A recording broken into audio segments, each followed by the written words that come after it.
At this moment, I want to usher us into the final session that I will be moderating, and we have another video clip before I introduce the next panel.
This last segment before we go into lunch break is spotlighting solutions for the green industrialization. And as you have known, it has become critical to promote green industrialization for us to be able to establish a sustainable value chain for low carbon technologies. And this is pivotal, especially because of the efforts that need to go into decarbonizing the energy and the transport sectors, thus achieving and advancing and achieving a global net zero target is absolute importance. And the challenges that are associated with not decarbonizing industrialization are well known, and we've seen some of them in the video. To help us set the context for this, we have a keynote speaker, and I want to invite her to take on the stage Ms. Tamishka Singh, and she is the Strategy Planning Specialist at International Solar Alliance. Please, a round of applause for her as she makes way. Welcome. Thank you very much, Fasi. Good morning and greetings to everyone from the International Solar Alliance. Just to give a quick background to those who may not be aware of ISA, ISA is a member-driven collaborative platform. We are an action-oriented platform that is looking to enhance access to energy, provide energy security, and to enable our member countries to successfully transition their energy systems with a special focus on the least developing countries and small island developing states. With that, I'll quickly move on to the topic, which is green industrialization. So using renewables as an energy source for powering the most energy-intensive industries is the ideal. It's the transformative goal that can enable us to achieve the net zero goals and also our climate goals, while also having a good impact on the sustainable development, other sustainable development goals like increasing jobs and also enhancing economic activities. But to achieve this goal, as well as other goals such as tripling renewable energy capacity by 2030, we need to deploy clean energy technologies at a huge scale and at a very accelerated pace from where we are right now.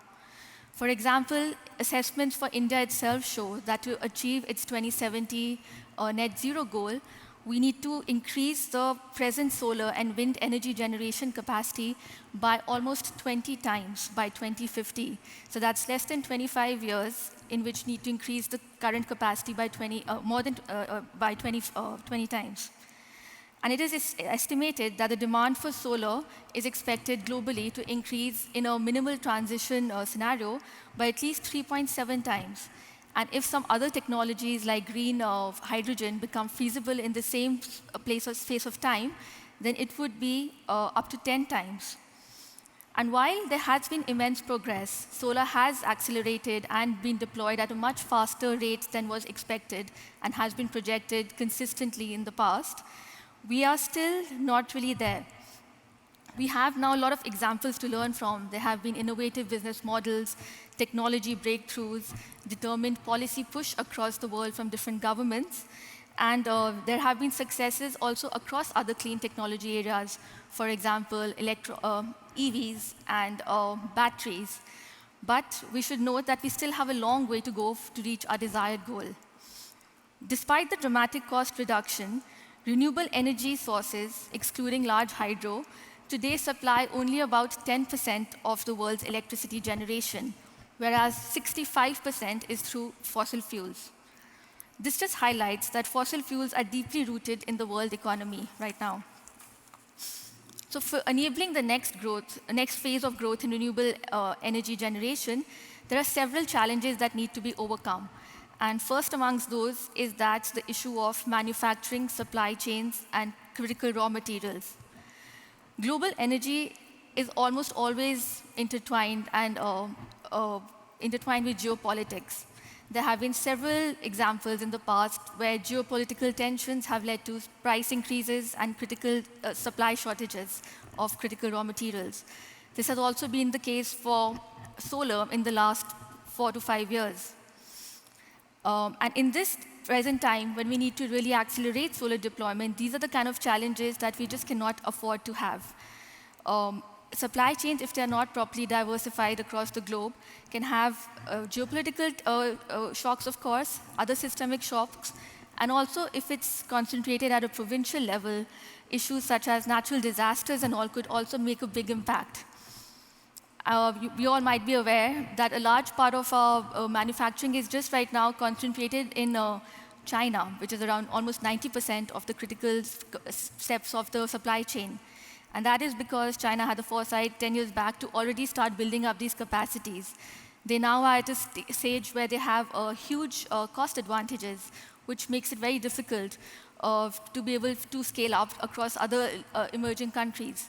But this is something that is the need of the hour, and that's what requires policy push at the global level as well as at the national levels.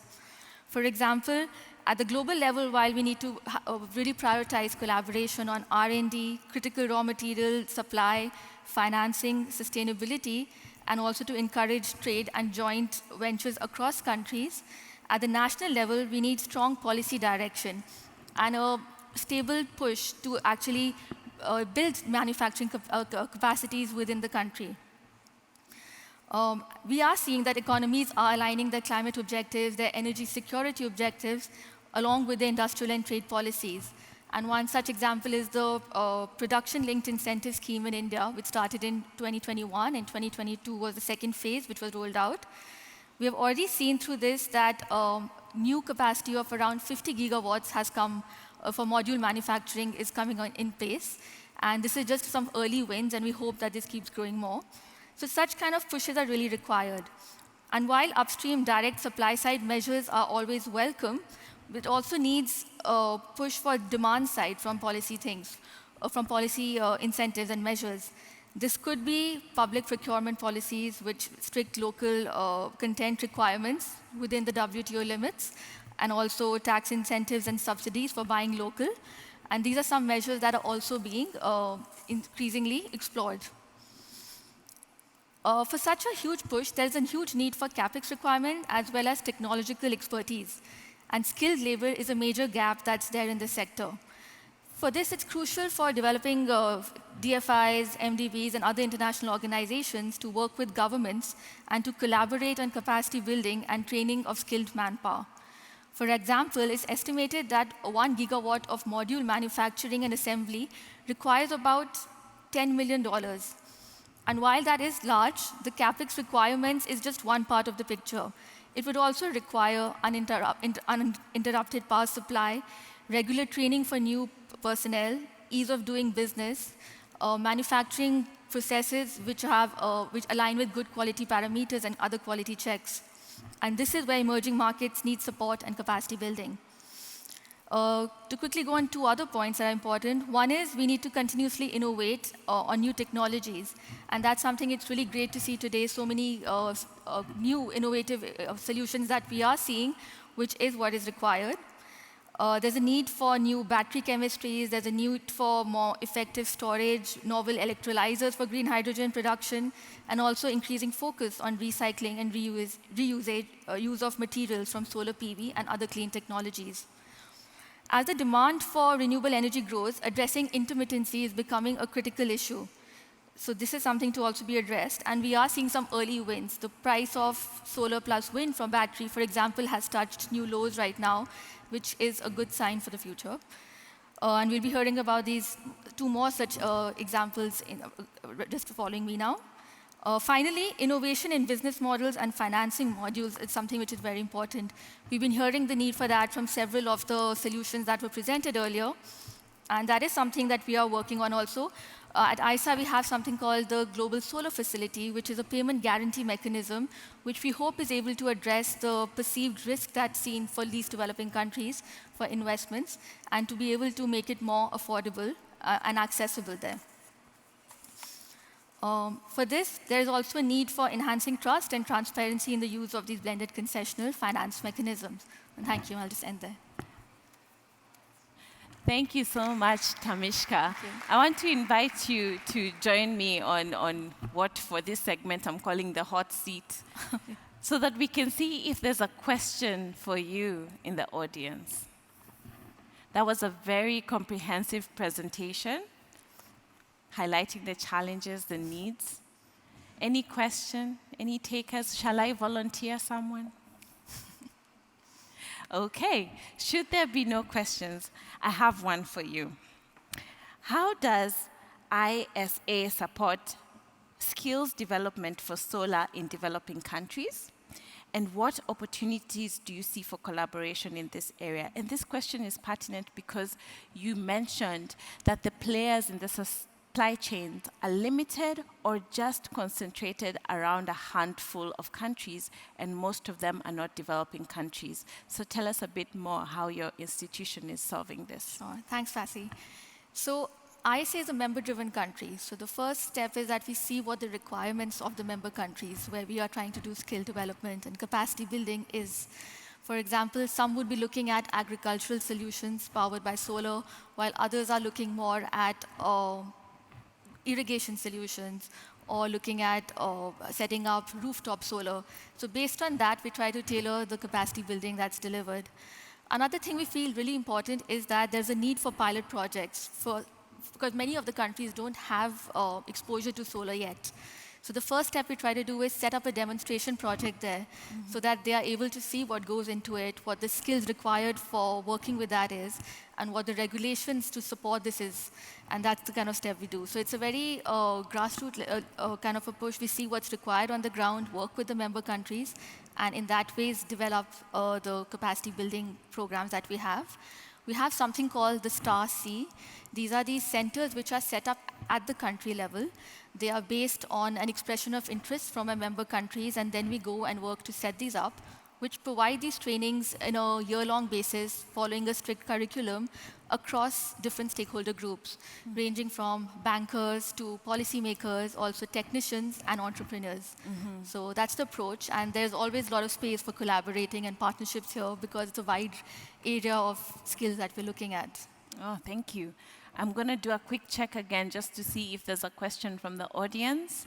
If not, I have one last one for you. Yes, gentlemen. Please give him a round of applause as he makes his way. Thank you. Our microphone collapsed. Great. Hi. Thank you very much for the wonderful presentation. My name is Damilola Balogun, and I have a company that works in line with what you do at the grassroots. So in 2021, we've executed some projects, solar irrigation for farmers in Lagos, and we're looking to expand this solution. I just want to know if there will be a possibility to collaborate. I'm happy to engage with you after the session. Absolutely. In fact, one other program that we have is called the SolarX Startup Challenge, We just finished a round which was focused on Africa, where we identified 20 startups from across 180 plus applicants. Right now, they've just been announced, and now they're going through a series of workshops and capacity building, bootstrapping workshops as what they're being called. And the next step is to help them connect with the right investors. But we have several such initiatives and programs. It'll be great to connect on this. Yeah, thank you very much. Thank you. Great. Thank you Thanks, so much, Nancy. Tamishka.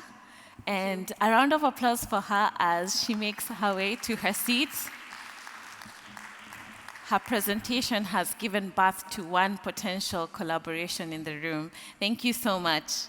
At this point, I want to invite or introduce the first solution for green industrialization. And we're going to hear from a gentleman called Mr. Esuma Aaron, and he is the CEO of GreenAge.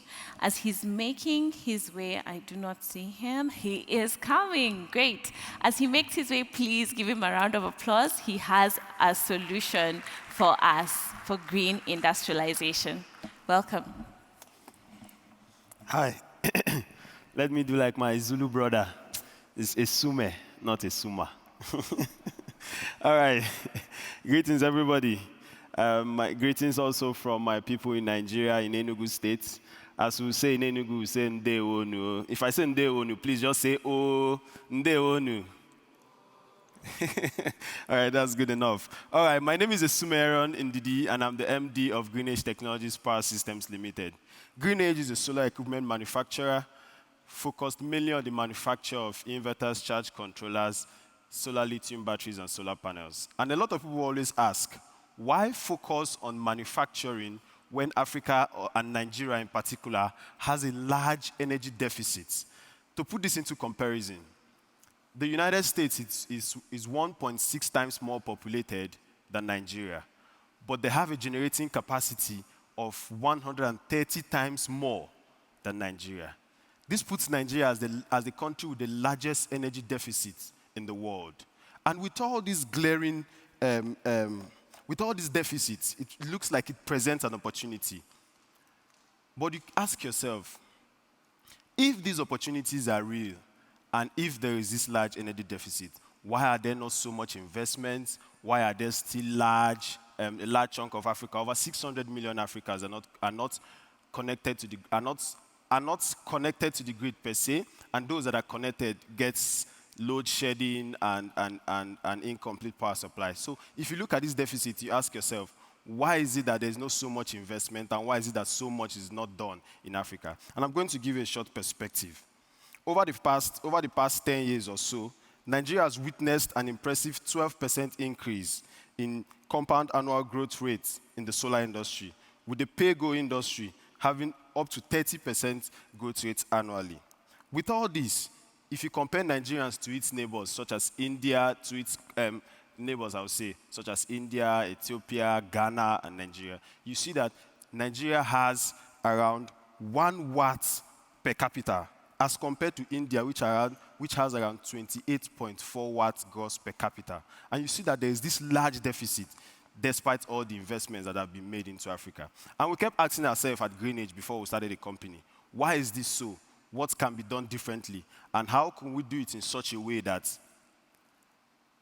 energy in Africa is not just going to be, how will I put it, that the energy industry in Africa is not just going to be from a charity perspective, but it's going to be sustainable, it's going to grow at a scale that we all need, and it's going to not just provide power, but impact the life of Africans. And we looked at some of the challenges. Why does this deficit continue to exist? The first thing we discovered is that there's a huge misunderstanding between the infrastructure and innovation as regards to solar industry. Whenever we talk about solar in Nigeria, we focus more on the infrastructure, which is solar panels, charge controllers, lithium batteries. You hear people talking about setting up solar grids. And we fail to understand that this must connect closely to what the people need, to what the people value. Because if you pump all the solar panels and all the charge controllers in Africa, the question arises that would they accept it? Would they be able to pay for it? The next challenge we discovered is that solar as an infrastructure or as an industry is pushed on Africans instead of making it enticing and making Africans to buy into it. Because like I said earlier, An average African doesn't really care about whether he's impacting the climate. He wants to survive. He wants to have power to cook his food. He wants to have power to get cold when the weather is very hot, and to get heat when the weather is very cold. He doesn't really look at, oh, this is my method I'm applying. Is it environmentally friendly? And that leads to a very huge implications where in 2019 alone, over 22 million small generators were used in Nigeria alone. Let me put this into context. The population of Austria is around 9 million as at last year. So 22 million generators is like twice the population of Austria. So imagine a country double the size of Austria, and everywhere you go, there is a small generator that uses diesel. Imagine the noise pollution, imagine the environmental pollution, imagine the impact in the economy, because using fuel is more expensive on the long run. And then we ask ourselves, why is this popular amongst the Nigerian population? Why is generator so popular? Because we said if we could find a way whereby we understand why people decide to go for small generators rather than solar systems, and we could make our solar systems to fit that generator model, then it will be very easy for people to swap from their local generators to using solar systems. And from all the methods that we were able to highlight, we discovered that local manufacturing is going to be the only way whereby somebody who is comfortable using solar generator will be able to easily switch to solar systems. And why do you think that? Why do I think that this transition will be possible? I'm going to use my last 4 minutes or so. 4 minutes is too much. I'm going to use my last 1 minute to tell you why the generator industry is very huge in Nigeria, and how local manufacturing, as we do at Greenage Technology Power Systems Limited, can help combat that. The reason why the generator industry is huge is, number one, relatively low upfront cost. So as compared to what a solar system will cost you upfront. So remember, in the Nigerian system, there is no credit facility. So you can't just go to the bank and get a credit facility to help you pay for your solar system. So most times you buy everything upfront cash. If you want to buy a house, you buy cash. You want to buy a car, you buy cash, and there's no credit facility. And because the generators are relatively cheaper, and then you have to be fueling it in the long run, it makes sense for an average Nigerian to go into that. The second thing is that it is easy to set up. It's not complicated. It's not really. It's been on for so long that people now understand it so well, how to use it. And also, there is a simple, easy repair, faster after-sales services, and readily available spare parts, so that you don't have to try to figure out, typical thing that happens in solar is that if your solar breaks down in Nigeria, and you have a warranty, you send it to the warranty company. It takes 1 week to get to the company. The company takes around 2 weeks to fix it and 1 week to get back to you. So about 1 month. So imagine you're using your solar system to run your business. That is 1 month without power. So what now happens is that most of this business is turned back to the same generator they are trying to avoid. But if you have a local booming manufacturing sector, like we're trying to do with Greenage Technologies, there will be readily available spare parts. The product will be cheaper, more affordable. The indigenes of the country will feel like they are part of the process. You're not just dumping something on them. And then it gives us the opportunity to be able to design something that fits particularly into the needs of African. I will not have a scenario where it's very popular now in Nigeria. You see they're talking about mini-grids. Mini-grids are great. Mini-grids are awesome. But you are putting it in a local community that cannot pay for it because of the cost. And then you end up having an asset dumped on a community that no matter what you do to it, except you subsidize it, you are not going to be able to recoup the investment. And I think that also ties into one of the ways why foreign investors are scared of going into Africa when it comes to renewable energy. So we feel, and from all the things we've been doing, that local manufacturing tries to solve most of this problem because it makes it affordable, makes it easily, it makes maintenance very easy, it makes after-sales services super fast, it brings the community into the process. I'll give you a last story. A lot of people want to buy solar, want to buy our product, not because it is environmentally friendly, not because it is climate friendly, but because it is made in Nigeria. And that is the main reason why most people want to buy our product. So if we could tie this into other aspects of clean energy and clean tech, I feel like Africa will do a lot more better than it is doing right now. Thank you very much. Thank you. Thank you so much, Esume. I got your name correct now. Please join me on the hot seat. I want to turn attention to our audience today. After that very elaborate presentation and solution, does anybody have a comment or a question? I've added comment for Mr. Esume. Yes, gentlemen. Please give him a round of applause as he makes his way. It encourages. Great. Sanbonani, hello everyone.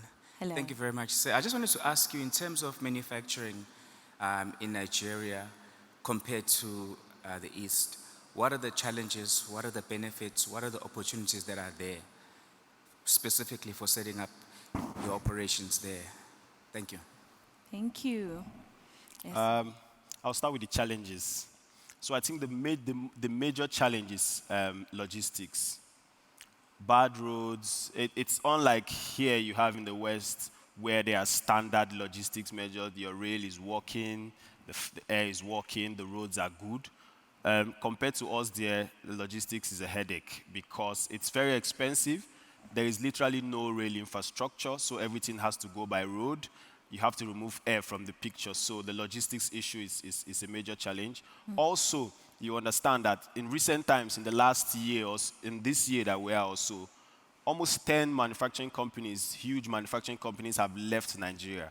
And the reason why they are doing that is because of political instability, economic instability. So we as local manufacturers also face these challenges, although the reason why we can navigate is that first of all, we don't have any choice. We are Nigerians, and so there is nowhere else to go to have a better start. And secondly, because we are local, we're able to understand some of these challenges. We have a way around them. We have more patience as compared to the foreign companies that are coming in and so. And also in terms of opportunities that it presents, I think the first thing that opportunity presents to us is that we understand the people more. We know what they need, right? And most of the imported products that are coming in are generic. They don't have a target as to the population. So, for example, most products coming in are made for Africa, are made for countries without regular access to electricity, and so it doesn't fit particularly into what either Nigerians need or what Ghanaians need, and so. But when you manufacture locally, you could service. It helps you save costs because you don't have to put 2 million features in. You know that there are people that just need power. They don't want to be able to control it easily. They just want, once I push a button, let the light come on and let it stay on. But if you understand this need, it helps you be able to tailor your products more. And so it gives you an edge. And also because you are manufacturing locally and using mostly local components, it reduces your cost because shipping into Nigeria is crazy. To bring in products into Nigeria, looking at the logistics cost, the clearance cost, and then it's not a standard process. There are handshakes left, right, and center that you have to do. By the time you factor all these things, it becomes unpredictable, it becomes expensive. And so when you're manufacturing locally and you don't have all those challenges, then I think it gives you an edge. Thank you very much. Thank you, Esume. And thank you for that question. I'm going to ask you to stay on the stage as I invite the next speaker, who's going to give us the second solution under spotlighting green industrialization. So I want to invite Mr. Pravashen Naidu. He is the CEO of IVECF Africa. Please, a louder round of applause for him. Good afternoon, everyone. I know we are a few minutes away from lunch, so I will try and keep it short. My name is Pravashen Naidu, and I am the founder and managing director of IVECF Africa. So green industrialization comes with a footprint. In South Africa alone, we were up to 17 million installed panels in 2021. And we're probably sitting with just over 54 million panels that are fully installed. All of these panels will need a home one day, and people have not really thought about the solutions or the back-end solutions. That is quite critical. So as IVECF Africa, we recycle all electronic waste. Our focus initially started in the lighting sector, as it was one of the most hazardous waste streams, as your energy-saving bulbs used to contain mercury. There is a move towards LEDs, but again, they are hazards in these, and if they go into your landfill sites, they do eventually leach and create bigger problems. In terms of your electronic waste and any installation from a solar perspective, from a battery perspective, hydrogen fuel cells, they're going to need batteries to run. These batteries are very expensive to ship around. They're very expensive to process to get to your actual recycled materials. And as many of you know, they've been exploding on ships, causing massive issues, trying to get these used batteries to the right places across the globe. So as eWaste Africa, we have defined and actually created our own protected IP.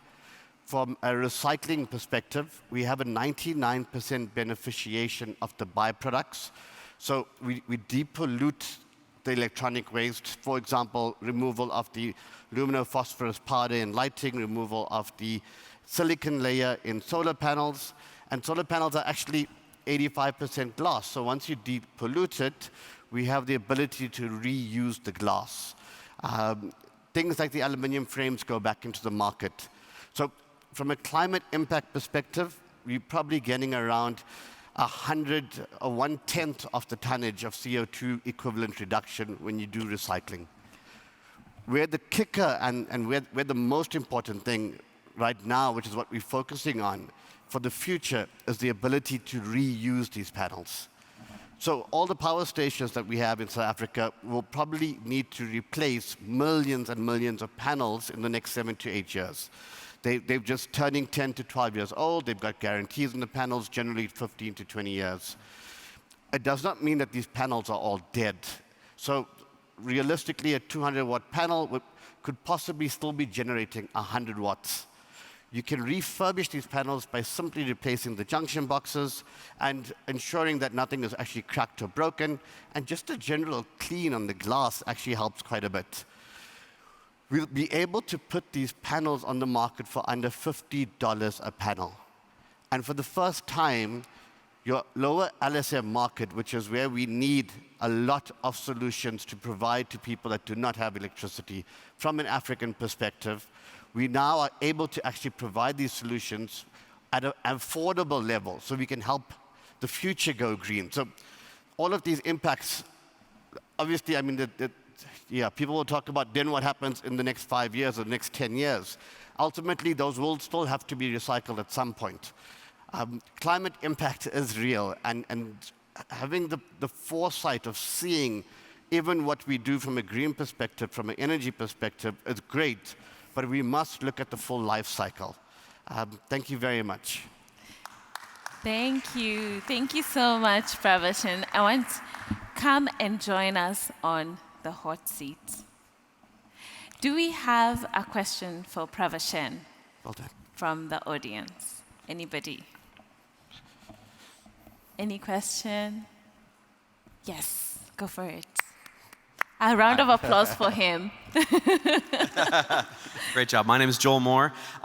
Great presentation. When you recycle the panels for under $50, what is the extended life on those new panels? Yeah, Joel, great question. Thank you.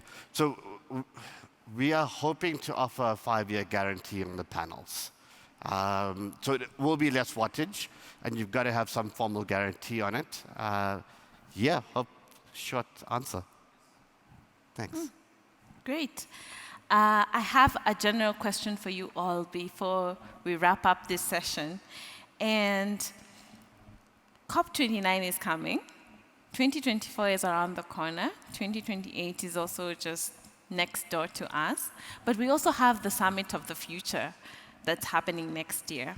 So my question for you both is, after this session, what is one key takeaway from the discussion we've had today that you would like to take further for your future work? We'll start with you, Esume. Yeah, so starting from the last speaker, my friend, I talked about recycling. So if you understand that he's the end of life for my process, right? So after our products are manufactured, taken to the market, what happens to them at the end of the day? So I believe starting from him, he has thrown more light as to what added value can happen. At what I see as end of life, he's telling me that there is still value when there's that end of life. And I think I've seen compared to also other speakers that have spoken, seen a lot of opportunities as regards to how I can tailor my products. So initially, we are focused more on just manufacture of solar equipment, sticking to inverters, charge controllers. But from some of the impacts I've seen regarding agriculture, regarding transportation, regarding other sectors, it helps me understand from a manufacturing point of view that I can have some modular designs that can fit into some of these other value chains. And I can see that there's already a market there. There are already startups that are going into it, and it will be very easy for me to scale and have more and generate more value for myself. Thank you. Great, I love that. You said Pravashen's solution is the end of life for your solution. I love that. What about you, Pravashen? Same question. Yeah, I mean, I think it's important just to acknowledge and to thank you, Nido and GSIP, firstly, just for allowing us to be here. It really has been a life-changing couple of days. But I just want to go back to the beauty around circular economy, because I'm now going to have to go back to my colleague and sell the panels back to you so you can re-look at it, and all of a sudden you've got a full supply chain of circular economy, and there's a lot of training and skills and lots of stuff that comes out of it as well. So yeah, I just encouraged, I suppose, about moving forward and encouraged about Africa moving forward. Great. What a brilliant way to end. Please kind of give them a round of applause as they make a way to their seat. Okay. Thank you. Thank you so much. Thank you. Thank you so much. So we've come to the end of spotlighting the solutions around energy, agriculture, and now green industrialization. And we've had incredible solutions here. And it is my hope that as we close this session and move into a more action-oriented future, that more solutions will pop up, we will collaborate more, and truly activate collective action towards tackling the climate crisis, but also tackling energy poverty and just transition for different sectors. I want us to close off in a special way. And I want to ask for a volunteer in the audience. It's simple. A volunteer. This is what is standing between us and our lunch, because I want to invite you for lunch. Anybody? Anyone who's audacious enough? Great. A round of applause for him. Yes. Hi. Hello. How are you? You're Kai. Come with me to the podium so that we can hear you. So I have found an African proverb that I'd like to read out. And you will be helping me in the context of the discussions we've had today to kind of spell out for us the deeper meaning of the proverb. Is this fine? In the context of the conversations that we're having around energy and climate. Are you ready? Let's go for it. Please tell us your name first. My name is Kai. Kai. And what do you do, Kai? I'm working for a German sustainability magazine. Great. Beautiful. So the proverb is, if a bachelor who uses firewood for cooking runs away in the morning to avoid removing the ash, he will have to deal with it when he comes back. So I'll read it again for the audience. If a bachelor who uses firewood for cooking runs away in the morning to avoid removing the ash, he will have to deal with it when he comes back. What do you think this African proverb means in the context of the discussions we're having today? Take care of your business for a future that is worth living in. Great. A round of applause for him. And with that, we have closed this segment. Thank you so much. Enjoy lunch. Thank you. Enjoy lunch.